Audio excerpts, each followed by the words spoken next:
I went to my good friend MacLeod's house because he had not returned my calls for some amount of time before then, a habit unusual to most in our modern world, but one especially unusual to him. He refused to communicate over text or other technological communication platforms as a matter of principle. Regardless, upon my arrival, several peculiar details presented themselves to my amateur eyes, the first of which was that the house was decorated for All Hallows' Eve, a holiday I knew he did not celebrate. More peculiar still was that the door was completely open, as if awaiting my arrival.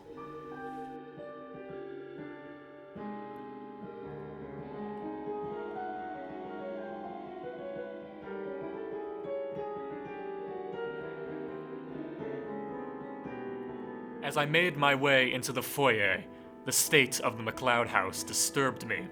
His affairs were strewn over a series of benches, most unlike him indeed, and still no sign of the owner of the place.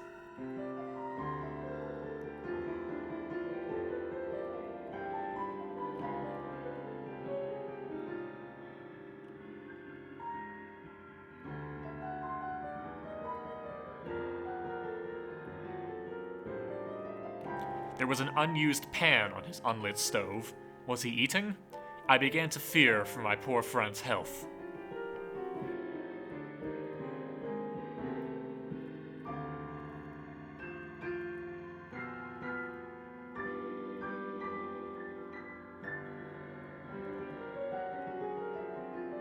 Seeing no sign of him on the ground floor, I decided to mount the stairs in search of my good friend, all the while remembering his childhood fascination for the perverse affronts to the divine. This couldn't be related, thought I.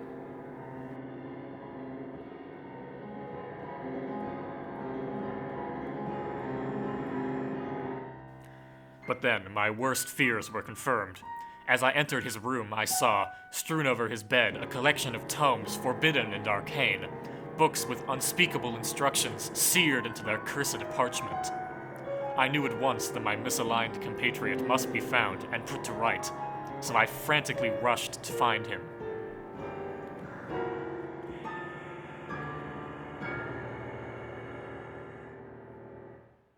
I was not cross with MacLeod. In fact, I saw it as my human duty to nurse him back to health.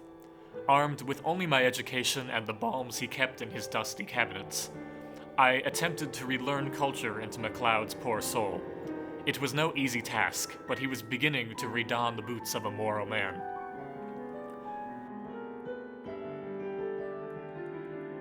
Once a week had passed, I decided to prepare for my friend a special meal, as a token of my pride in his accomplishments towards rejoining society.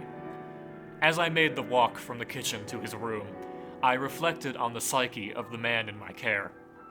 Even the great Sigmund Freud had trouble psychoanalyzing the Celts, but I had discovered that, not unlike everyone else, there was true morality beneath MacLeod's troubled shell. However, I was shocked when I opened the door to his chamber. There he sat, avidly digesting the filth within those infernal texts. Then, something terrible awoke within me. As if possessed by those demonic manifestos, I rushed to the kitchen to retrieve the large metal pick. Something had to be done.